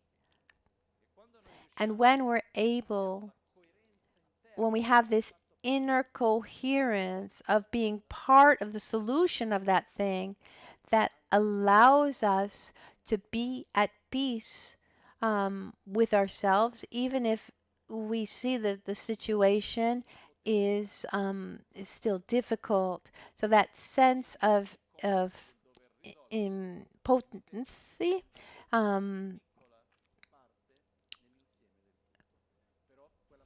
is overcome when we feel that we are acting for the benefit of the situation. So this would be this is all related to the preparation of death. So let's recap. We have awareness of our own death, our own mortality, the 5 powers, and to not have regrets of being at peace with our past. That's already a lot. It's already something marvelous to do. And the most important thing for me is it doesn't seem out of this world. It doesn't seem unreachable. We're all able to do it, but you need to get to work. We can't wait for the day when we're about to die to start doing these things. We need to start right away or continue what we've already begun with awareness, with dedication, with constancy, even in a structured way. So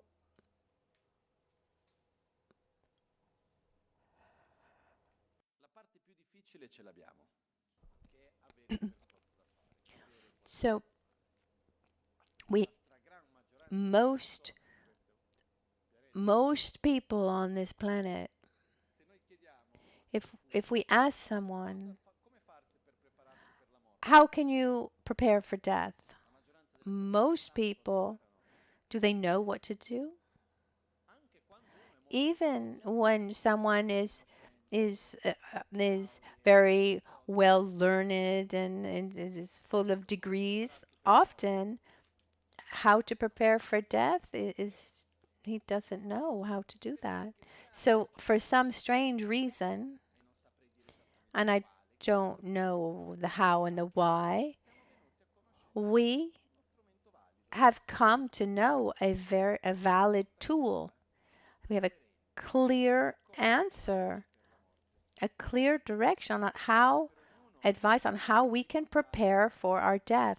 It's important for us to go back and look at these points, and we ask ourselves, does this seem like a valid tool? It's your choice if you think that it's not worth much. But if you can look through these questions and these 5 powers, and we can say to ourselves, okay, this seems like it makes sense, then we have in our hands a very valid tool to prepare for our own death and to live well, consequently. So it's up to us to actually do it if we see it as a valid tool.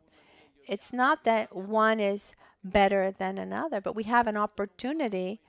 We have an opportunity that others don't have. This doesn't make us better than anyone else. But are we able to really take advantage of this opportunity or not? Something that could take us away from this opportunity are distractions. We're distracted from death by pleasures and problems. Our first priority, resolving problems and enjoying these pleasures. And then all the rest comes. Right? But we should at least put on the same level. See, my first priority is I need to prepare myself for death, because if I die and I die badly, it's a long story. I mean, I need to prepare myself from the beginning, from now. And the preparation for death doesn't inhibit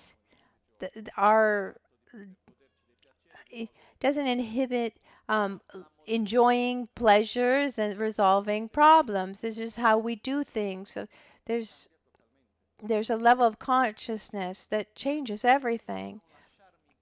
I need to be careful to not be distracted by daily problems and things to do, because I need to do this and I have to stop doing that. And all these various daily things that distract us from this important process. Someone yesterday asked me, How can I maintain maintain the awareness on something that's important? How can I maintain this awareness? Remember that I need to prepare for the death. The easiest answer is advertising. I ask myself, what is the most well-known product in the world? Coca-Cola. Why do they why do they invest so much in advertising? Everybody knows Coca-Cola. Because if they stopped advertising little by little, something else would take its place. We'd forget. What happens is advertising works. Let's look around. Let's look at all these images. It's advertising.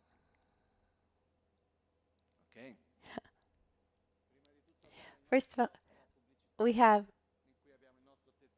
we have our testimonials here. That the Buddha Shakyamuni that said, I did it, you can do it too.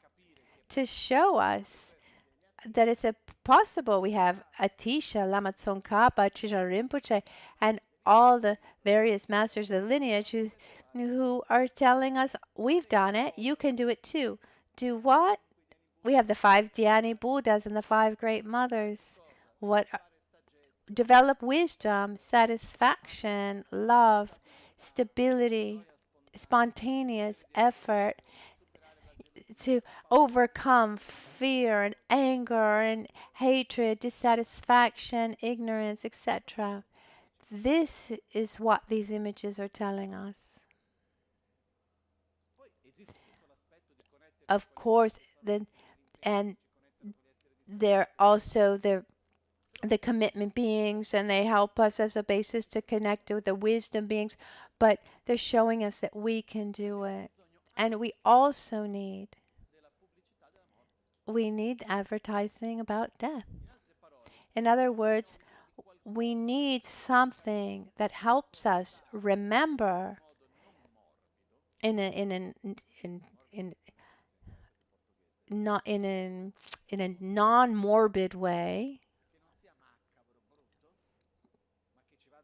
not something macabre, but that something that helps us connect with the essence of death. It's absurd, but we forget easily. We talk about this for 3 hours. We get up to have lunch, and we've already forgotten. There was one, for example, there was this monk who became famous. This was in Baksam. Instead of using a spoon to eat, he would use a rib bone, so that with every bite he was reminding himself that he was going to die too. We shouldn't do it in a way that's heavy, but it's important for us to connect with a certain constancy with our own mortality, to not let ourselves become distracted with what we should be doing, which is preparing ourselves well, because at the actual time of death is late to start preparing. In some cases we can start, but it's quite tiresome. I've had the opportunity, the honor, I would say, to be close to someone who was about to die, who knew how to prepare himself, herself, who knew how to accept his own death with love and affection and joy, and it was really beautiful. It was beautiful to see. And this doesn't mean this isn't someone who didn't have pleasure in life. Someone who has joy in life, who has love in life, but at the same time knows how to accept death with love as an opportunity, as a very important, inevitable transition without opposition. But to do this, we need to prepare ourselves. We need to familiarize ourselves. We need to take away this weight, this taboo that death is something heavy and negative. It's um, death is often treated as as a loss, but it's not. It's a certainty. I invite you then really to go through these 3 steps. Give importance to this. And with this allows us to gradually get closer to death. We need to be careful to not get into the process of studying the process of death, do meditation on the 3 transformations is marvelous, but then to not do the other necessary part. Or rather, if I meditate on the death process, or I do the practice of the 3 transformations that after we'll talk about, but I don't face my own death as something with seriousness.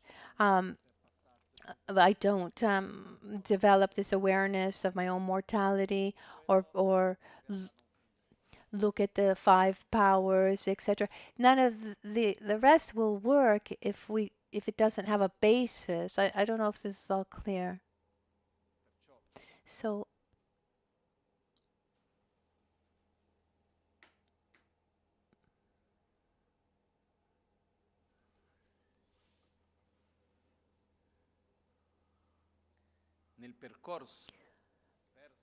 along this path of spiritual growth, the so-called path towards enlightenment, the first fundamental path described is how to rely correctly on a spiritual guide. One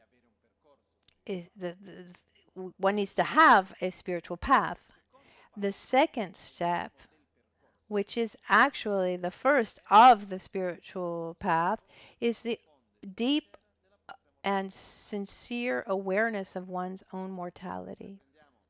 If we take the verse 84 of the Guru Puja talks about relying on correctly on a spiritual guide, but that's 84. Verse 85 talks about our own mortality. So we should be living with this awareness of our own mortality, not with fear, but with the awareness. I remember Lama Michel Rinpoche once said that when he came at the very, very beginning to the West, he came from a context in India, the various monasteries, etc. It was materially very poor. And in that moment, he was in Switzerland. He had been in Switzerland for about a year. And in that period, he would do healing pujas and he would receive offerings. We're talking about the beginning of the 80s. The Swiss francs compared to Indian rupees. There was a lot of power in that. And every week he would go to the post, and he would send that money in India and to Trijang Rinpoche, Sori Rinpoche, to all his masters, the small amounts every week in the monasteries. And he said that before going on a trip, he would send the money before, because he every week he would send the money, and before not knowing if he would die along the way, he made sure that he sent the money ahead of himself. Many moments of his life, he showed this a very clear maturity um, of, of this awareness of his own mortality. It's an example for all of us. There's no fear. No, I live within this awareness of my own mortality. And what's beautiful is when we're able to do that, able to prepare ourselves well, then we're able to um, we're able to have the right priorities and be at peace with with ourselves, with our past, with our own mortality. Unfortunately, in our culture, it's it's widespread throughout the world. Actually, death is lived as a loss, as a taboo. Instead, it's very important to invert this.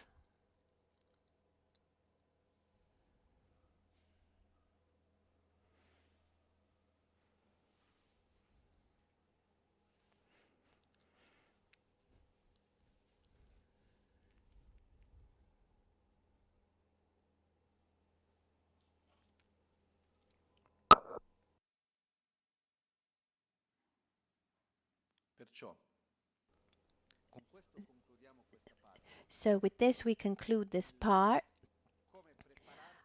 How to prepare for death. Phase 1. What to do before death. Before facing my death. It's something that is very important and accessible.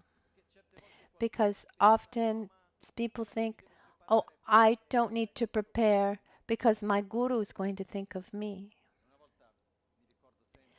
And I remember once I was with Lama Ganchen and with the abbot of Chatran, and there were all these people asking for blessings, and there was one lady who came to ask for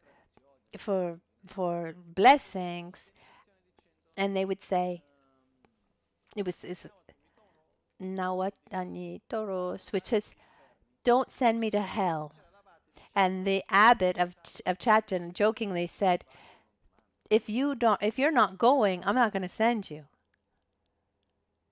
It was the culturally used to saying like this, don't send me to the hells. What does this mean? It depends on us, how we die and how we're reborn.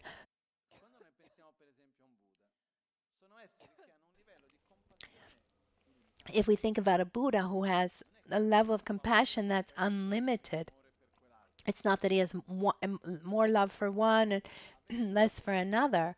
If they could better everyone's situation, they would. But if you put all the Buddhas on one side and on the other hand you have all our karma and interactions, they have the same weight. After I can explain a little bit more, I can explain briefly how to do the POA practice, or how to help someone with whom we have a special connection with, according to the POA practice. But at the basis of all of this is how I have lived, how I've prepared. Okay. So let's not take this lightly, but not heavily either. It's something that should be lived with the right amount of weight and importance. Once I heard this sentence I liked a lot, which was, if you look at yourself in the mirror in the morning and you ask yourself, if today were the last day of my life, would I be doing what I'm doing? When the answer is no for too many days, it means you need to make a change. So let's look at our priorities. And I prefer to not open another topic now. What we'll do after lunch will be to look at the actual process of death. And in 2017, I prepared this little booklet and then reviewed in 2019. It's very, very small, but essential. If you can have a copy, that's good. Or you have a marvelous memory. And when I studied the actual death process, this is the summary of all these key steps. Just a few pages. But if we want to remember the death process well, there's a lot of information there. So we'll look at this. And looking at the death process also helps us to have less fear of the actual death process. It becomes less of a mystery. Creating that familiarity helps us later. So let's make our dedications.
Jetsun lame kutse rapten chin namkara trinle chokchur gepadang losan tempe drume sasumgi drove munse tatu negyur kewakuntu yanda lamadang dralme cheki pela longche ching Sadan lamge yunten rabzo je change kopa nyur tob sho nimo dele tsendele nime kuyan dele kshin ninsen takto dele kpe koncho sumki chinge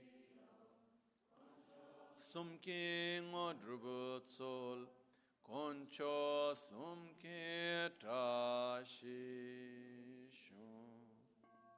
All'alba o al tramonto, di notte o durante il giorno, possano i tre gioielli concederci le loro benedizioni, possano aiutarci ad ottenere tutte le realizzazioni e cospargere il sentiero della nostra vita con molti segni di buon auspicio. Trascidele. Buon appetito, ci vediamo dopo.